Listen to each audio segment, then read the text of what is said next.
what my sound preferences are. I like bass. And if it can have quantity and quality, yeah, I'm rocking it. Especially mid bass. I like the slam over the sub bass rumble. I like my mids super clean. Not a big fan of overly colored, overly thick, overly warm mids. Not a big fan of that. And highs that are very sweet and seem to be able to keep up without ever being overbearing or in your face. So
hey, this is the Tone Deaf Monk.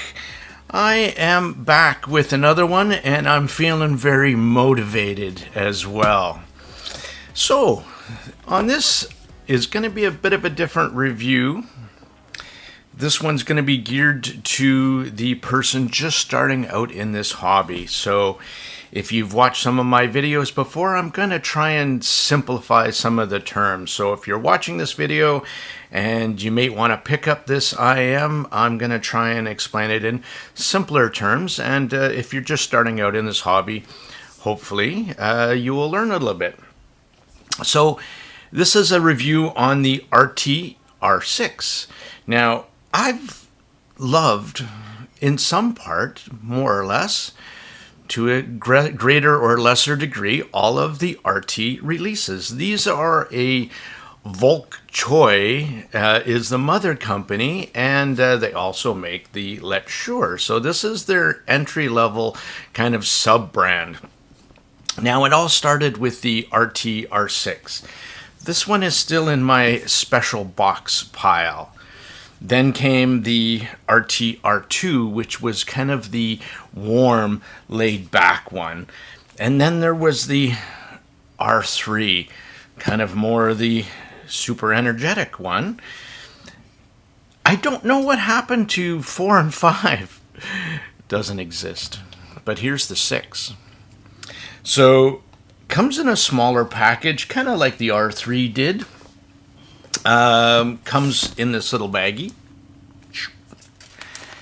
And comes with a nice little cord that is, free in the box. Comes with tips that you can use. Now this IM is $19.99 or less. So I've seen it like under $15 on sale. So pretty budget. And I'll tell you a little funny story about this. I posted this when I first got it on Facebook. And Tyven Lamb reached out from KZ and posted one of his older ones that looked like this.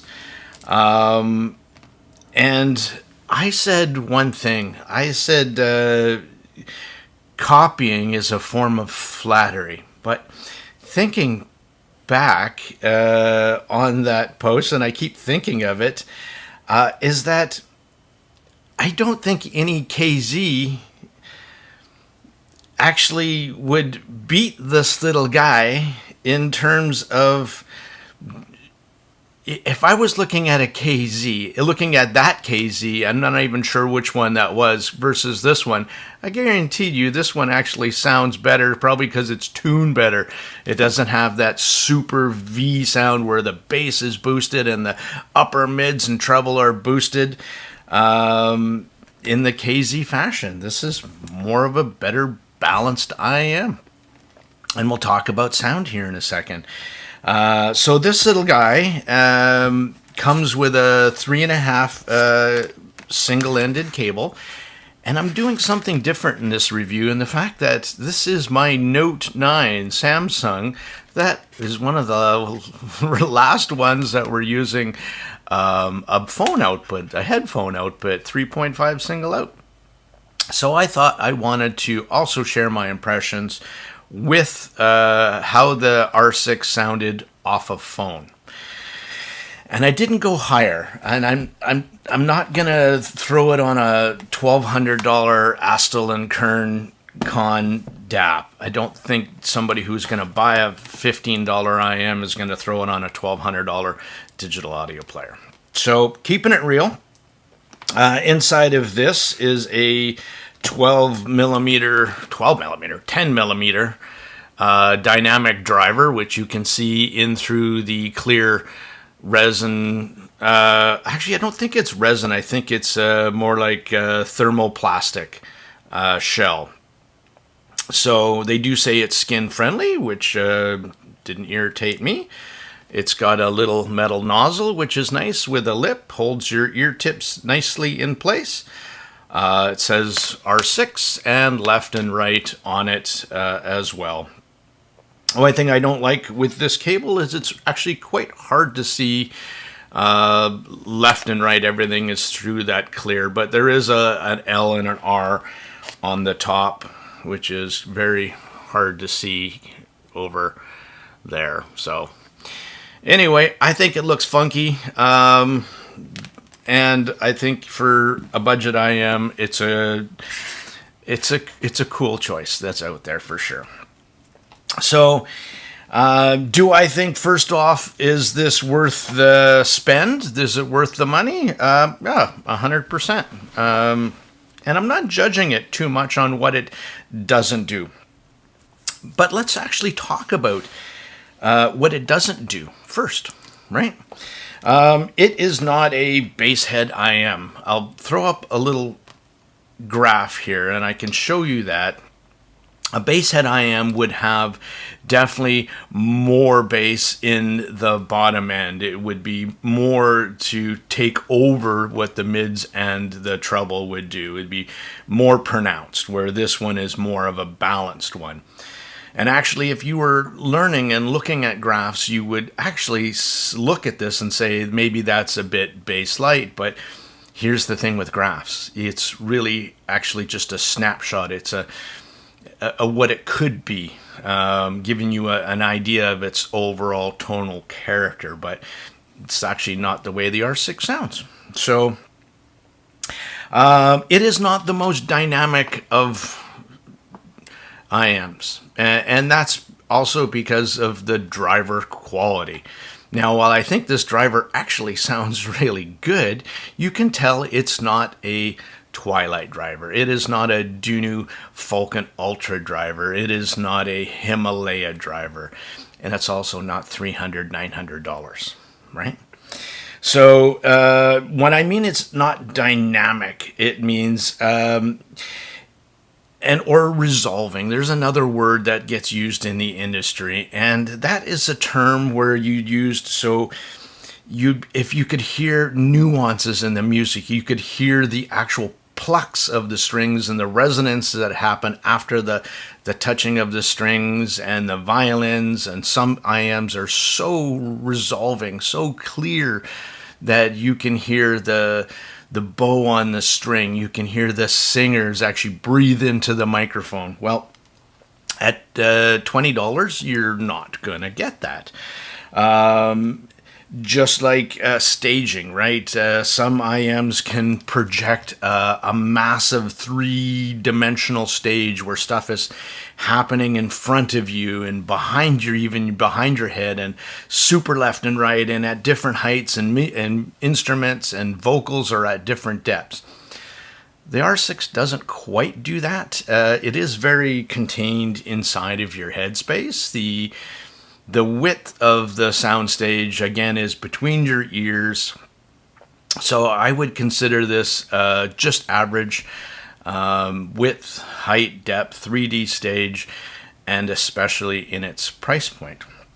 There is a couple IMs that I found in the past that just kind of wowed me with the stage, right? I mean, the EPZ Q1 Pro was one of those that seemed to work for my ear anatomy, and it really gave me a cool sense of 3D stage.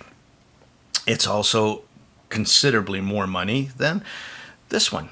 I was listening to the Dita Project Amp, and there was another one where I was just floored last night in my listening, and I was just engulfed into the music. $300+, right? So yes, there, as you go up from this IM, you're going to get more and more performance, more resolution, more details, better stage, better texture in the bass, that kind of stuff. But again, I really have no complaints for $19 and for what this does do. So comes with that 3.5 cable, or it comes with a USB-C cable. And they both have microphones, and the microphones are one of the ones that you can do, if you're on your phone, you can do your play, pause, answer calls, end calls, track forward, track reverse, 2 clicks, 3 clicks, that kind of stuff. And it worked on my Note 9. So that was nice. Again, a little feature, and where this is kind of aimed at, right? It does vocals actually quite nice, both male and female. I actually have zero complaints. There wasn't too much of the mid bass that kind of transitions into the mid range where it kind of makes female vocals sound too husky, and it didn't add too much weight to male vocals to make them sound, again, unnatural. It also didn't...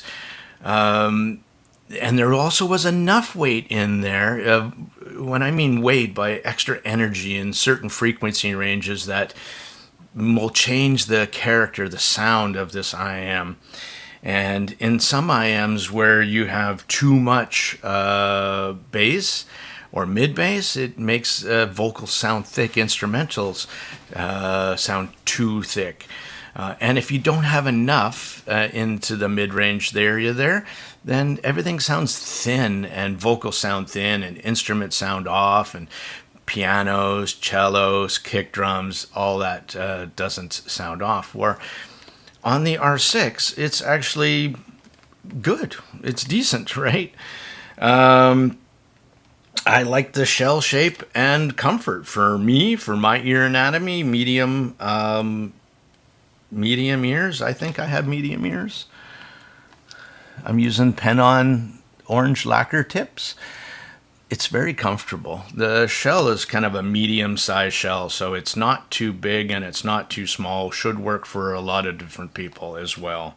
While the R6 might not be a detail monster, might not be a stage monster, might not be a bass monster, it's actually just a really fun little IM that isn't going to offend you in the top end. The top end is rolled off quite a bit. So for people who are sensitive to that kind of area in their frequencies that they don't really know yet, or just getting to know your preferences, this is a pretty safe one.